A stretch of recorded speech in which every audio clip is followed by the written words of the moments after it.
Hey guys, welcome back to my channel. And कुछ movies ऐसी होती हैं जिनका इम्पैक्ट हमको मूवी इंडस्ट्री में या फिर सोसाइटी में देखने को मिलता है for a very long time. And ऐसी मूवीज़ काफ़ी कम आती हैं। फॉर एग्जांपल रिसेंट की आई एंड गेम या फिर इन्फिनिटी वॉर या फिर आप स्टार वॉर्स की ओरिजिनल ट्रिलॉजी को ही देख लो। तो आज हम ऐसी ही एक ट्रिलॉजी के बारे में बात करेंगे जिसका नाम है Back to the Future. And हम डिस्कस करेंगे कि क्यों ये ट्रिलॉजी इतनी फेमस है एंड थोड़े बहुत और एस्पेक्ट्स। तो बैक टू द फ्यूचर की फर्स्ट मूवी आई थी 1985 में, directed by Robert Zemeckis. And इसकी जो बेसिक स्टोरी है उसमें जो मेन लीड है मार्टी मैकफ्लाई, उसके एक फ्रेंड होते हैं डॉक्टर ब्राउन, जो कि एक काफी बड़े साइंटिस्ट होते हैं, इतने बड़े कि उन्होंने एक टाइम मशीन ही बना दी होती है। जब डॉक्टर ब्राउन मार्टी को अपनी टाइम मशीन दिखा रहे होते हैं तो कुछ टेररिस्ट उन पे हमला कर देते हैं एंड मार्टी उनसे बचने के लिए उस कार में बैठता है जो कि टाइम ट्रेवल करती है। एंड वो टाइम में पीछे चला जाता है 1955 में। एंड वहां जाके उसकी टाइम मशीन बंद हो जाती है। तो फिर उस टाइम में फंसने के बाद उसको एक तरीका निकालना होता है वापस अपनी 1955 वाली टाइमलाइन में आने का। एंड साथ ही साथ मार्टी को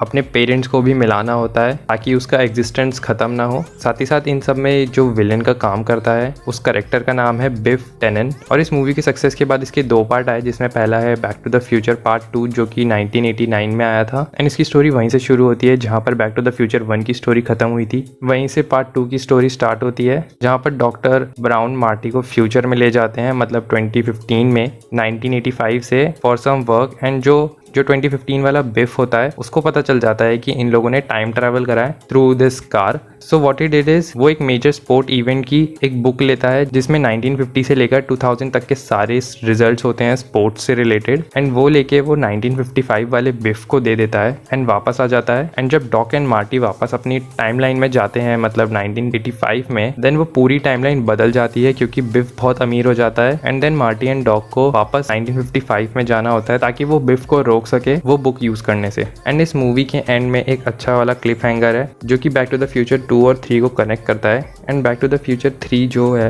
वो 1990 में आई थी और इस मूवी में डॉक 1885 में चले जाते हैं एंड वहाँ फंस जाते हैं। तो अब मार्टी को 1955 से 1885 में ट्रैवल करना है एंड उनको वापस लाना है अपनी पुरानी टाइमलाइन 1985 में। तो अगर मैं बात करूँ टाइम ट्रैवल के बारे में तो इस मूवी में हमको एक कार देखने को मिलती है डिलोरियन, जिसकी मदद से वो टाइम ट्रैवल करते हैं, जिसमें उनको कार को 88 माइल पर आवर की स्पीड से भगाना होता है एंड 1.21 गीगाहर्ट्ज की करंट जनरेट करना होता है in order to do time travel. And अगर मैं बात करूँ इस मूवी को जो चीज इतना ग्रेट बनाती है तो लिस्ट में सबसे पहले है कैरेक्टर डेवलपमेंट। क्योंकि ये मूवी टाइम ट्रैवल पर बेस्ड है तो इस मूवी में गलतियां होने के बहुत चांसेस थे, पर फिर भी डायरेक्टर्स ने बहुत ही समझदारी से हर एक कैरेक्टर को अपनी अपनी जगह प्लेस करा है। क्योंकि इस मूवी में हर एक कैरेक्टर का पास्ट या एंड फ्यूचर दिखाया है जिससे हर एक कैरेक्टर की ग्रोथ भी समझ आती है। एंड साथ ही साथ हमको मार्टी एंड डॉक के कैरेक्टर का जो पर्सपेक्टिव है वो भी और जो बाकी की चीजें हैं उनको भी स्टार्टिंग से लेकर एंड तक में चेंज होते हुए दिखाया है इस पूरी ट्रिलॉजी के अंदर। एंड मार्टी के पेरेंट्स का जो भी पास्ट दिखाया है बैक टू द फ्यूचर 1 में, तो आप उनसे भी कनेक्ट कर पाओगे।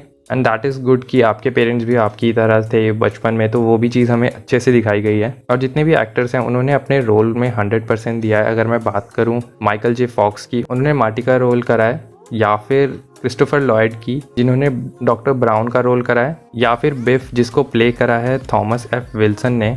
सबकी परफॉर्मेंस बढ़िया थी। एंड सेकेंडली इस मूवी की timeline and time travel effect, क्योंकि ये मूवी टाइम ट्रैवल पर बेस्ड है तो जब भी आप टाइम में आगे जाओगे या पीछे तो कुछ ना कुछ चेंजेस तो होंगे ही, भले ही वो एक छोटा सा ही चेंज क्यों ना हो। तो वो भी हमको मूवी में काफ़ी अच्छे से दिखाया है, जहां मार्टी के टाइम ट्रैवल करने की वजह से जब वो वापस 1985 वाली टाइम में आता है तो कुछ चेंजेस होते हैं। एंड इसकी जो टाइमलाइन है वो भी काफ़ी सिंपल है, जहाँ आप लाइन से तीनों मूवीज़ को बिंज वॉच कर सकते हो। एंड अगर मैं बात करूँ इस ट्रिलॉजी की तो तीनों ही मूवीज़ एकदम बेस्ट इन क्लास हैं, जहाँ Back to the Future 1 and 2 मुझको पर्सनली ज़्यादा पसंद आई। वहीं पार्ट 3 इतनी इंटरेस्टिंग नहीं लगी, बट अगर एक स्टैंड अलोन मूवी के पर्सपेक्टिव से पार्ट 3 को देखा जाए तो वो मूवी भी काफी अच्छी है। एंड तभी ये पूरी ट्रिलॉजी इतनी फेमस है। साथ ही साथ इस मूवी में जो भी कॉमेडी एलिमेंट्स हैं वो एकदम सही से प्लेस होते हैं। एंड जिनको नहीं पता, ये साइंस फिक्शन कॉमेडी मूवी है, तो इस वजह से इस पूरी मूवी के अंदर कॉमेडी एलिमेंट्स भी काफी अच्छे हैं, जहाँ साइंस फिक्शन एंड कॉमेडी का एक परफेक्ट ब्लेंड देखने को मिलता है जो कि अच्छी राइटिंग को दिखाता है विद नो प्लॉट होल्स, जिस वजह से one of the greatest franchise है। एंड एक जो यूनिक बात है इस मूवी की वो ये है कि इस मूवी में ज्यादा कैरेक्टर्स नहीं है, बस कुछ मेन कैरेक्टर्स हैं जैसे मार्टी मैकफ्लाई, डॉक्टर ब्राउन या फिर बिफ एंड मार्टी के पेरेंट्स जो बार बार अपने रोल में आते हैं एंड इस वजह से एक अच्छा कनेक्शन बिल्ड होता है एंड हमको उनके बारे में और जानने को मिलता है जो कि एक बोनस ही है एंड अच्छी तरह से उनकी स्टोरी को भी एक्सप्लोर कर लिया जाता है इसी वजह से। एंड इस मूवी का रियल लाइफ में भी काफी बड़ा इम्पैक्ट रहा है, जहाँ भले ही हमको टाइम मशीन ना देखने को मिली हो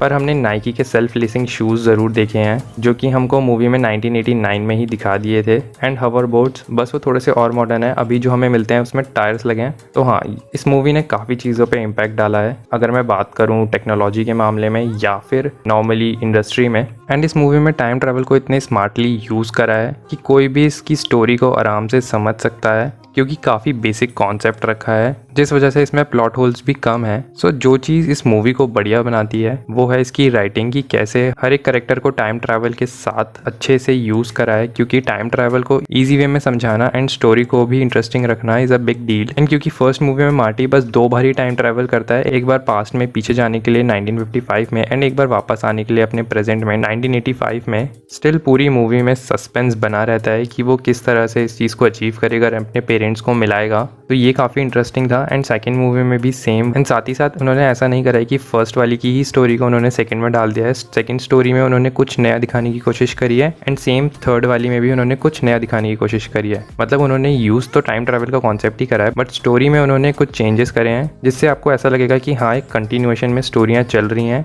एंड इन दी एंड इसकी बस 3 ही मूवीज़ हैं, कोई रीमेक नहीं है, ना ही कोई फ्यूचर प्रोजेक्ट है, बस एक ट्रिलॉजी है 3 मूवीज़ की, जो कि बेस्ट बात है कि इसको एक अच्छे नोट पर एंड कर दिया एंड डायरेक्टर ने इस सीरीज़ को स्ट्रेच करने की कोशिश नहीं करी। सो अगर आपने अभी तक इसकी एक भी मूवी नहीं देखी है तो ये हाईली रिकमेंडेड है कि जाके देखो और बताओ कि आपको कैसी लगी है मूवीज़। सो अगर आपको ये वीडियो पसंद आई हो then do like, comment, share and subscribe कर दो इस वाले चैनल को। हम आपसे मिलेंगे नेक्स्ट वीडियो में।